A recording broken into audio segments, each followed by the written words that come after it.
más violencia, más inequidad en el campo. Y esa inversión extranjera, insisto, daña los sectores productivos en las ciudades, lo que explica las tasas de desempleo y subempleo que se han presentado. Es decir, claramente los TLCs no son una fórmula para superar el conflicto social y armado en el país, y al contrario pueden agudizarlo y reproducirlo. El tema de la protección de inversiones. Entiendo que este tema no se ha tratado mucho acá en la mañana. Todo el tema del trato nacional, de nación más favorecida, etcétera, es otro gran componente que hace que los TLCs, en el afán de proteger las inversiones, estos tratados afectan indudablemente la soberanía y la posibilidad de autodeterminarnos con un modelo de desarrollo en beneficio del país. Este componente de inversiones se traduce en algunas políticas y en algunas normas que obviamente afectan la soberanía. Lo hemos visto con las normas de propiedad intelectual y esos principios de trato nacional y de nación más favorecida y de acceso a mercados que nos imponen con esas supraconstituciones que son los tratados de libre comercio, pues no nos van a llevar, como lo dice Santos 1, a hacer reformas positivas para el país, sino que ya está aprobado que esos tratados imponen reformas regresivas, como las normas que tienen que ver con propiedad vegetal, las normas de propiedad intelectual, contenidos en televisión, etc. La reforma tributaria, que en vez de poner a pagar a los más ricos, lo que hizo fue ajustar las tasas nominales de renta al 25%, y obviamente creo que estaban en un 32%, lo bajó al 25%, y esto lo que hace es entonces consolidar un camino para la entrada en masa de grandes inversiones de países con los que estamos firmando tratados y hemos firmado tratados comerciales. Este impacto entonces trae consigo un marchitamiento progresivo de muchos sectores. Si uno lo mira, por ejemplo, a nivel de pensiones, hay unas normas específicas que tienen que ver con los fondos de pensiones y esas entidades, con los administradores de fondos de pensiones, con las sociedades administradoras de pensiones, que imponen que el Estado colombiano no pueda adoptar o mantener ninguna medida que imponga limitaciones en la forma de cómo ellos aplican las cuotas numéricas o la exigencia de una prueba de necesidad económica. Y hay cláusulas que dicen que a más tardar en 4 años después de la entrada en vigencia del acuerdo, por eso los impactos todavía no los vemos, permiten que instituciones financieras, bajo las reglas de los Estados Unidos, puedan casi que intervenir en Colombia en los sistemas pensionales y apropiarse de los fondos de pensiones, y obviamente sacrificando y eliminando de manera total el régimen de prima media escalonada, que era un régimen mucho más justo, mucho más equilibrado, mucho más democrático, pero que obviamente va a terminar anulado y borrado. Es decir, queda claro que las exigencias de los TLC van a suprimir este régimen de prima media, y esto se convierte en un atentado, digamos, a esos tratados de comercio. Todo esto entonces, porque sé que el horario se ha conducido y muchos temas de los que se podrían hablar aquí ya se han hablado, para hacer algunas propuestas.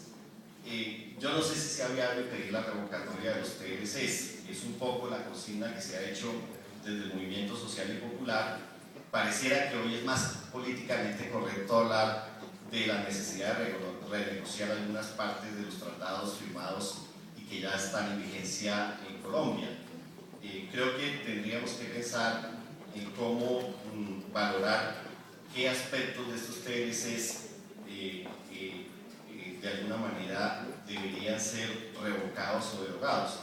Hay que pensar también en una forma de revivir el concepto del mercado interno.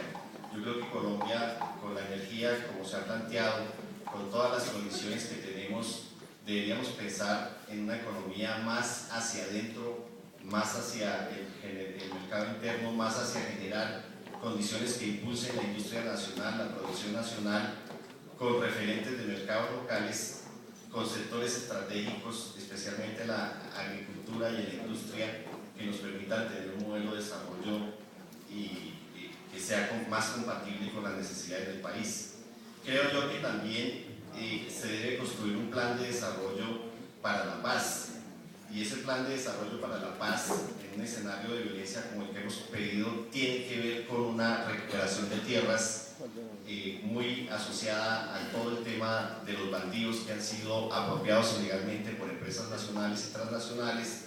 y colocar en estado de producción todas esas tierras ociosas que están en poder de ganadores, terratenientes, etc. Recordemos que en este país una familia campesina tiene media hectárea para vivir y una vaca tiene, según el departamento, entre 20 y 100 hectáreas para pastar. Ese es el modelo de despojo que se ha impuesto.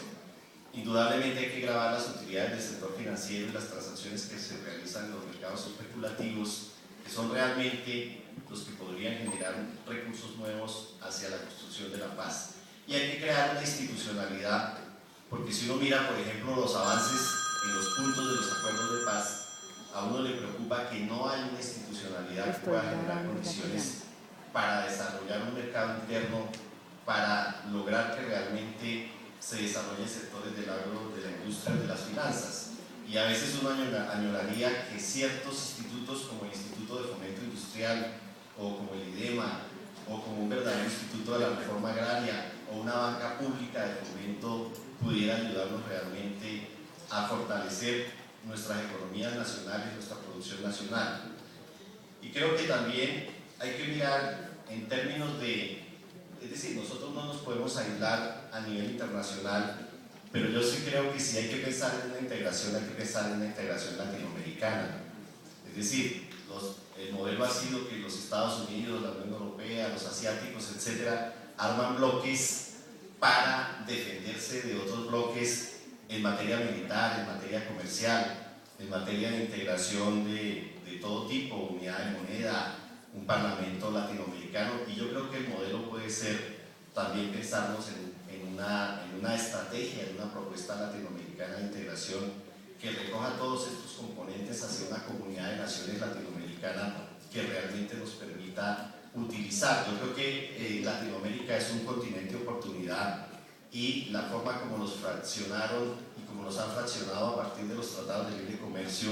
pues también nos está fracturando como economías en países que son realmente muy biodiversos, muy ricos, y que podrían insertarse de manera muy exitosa a nivel internacional. Muchas gracias.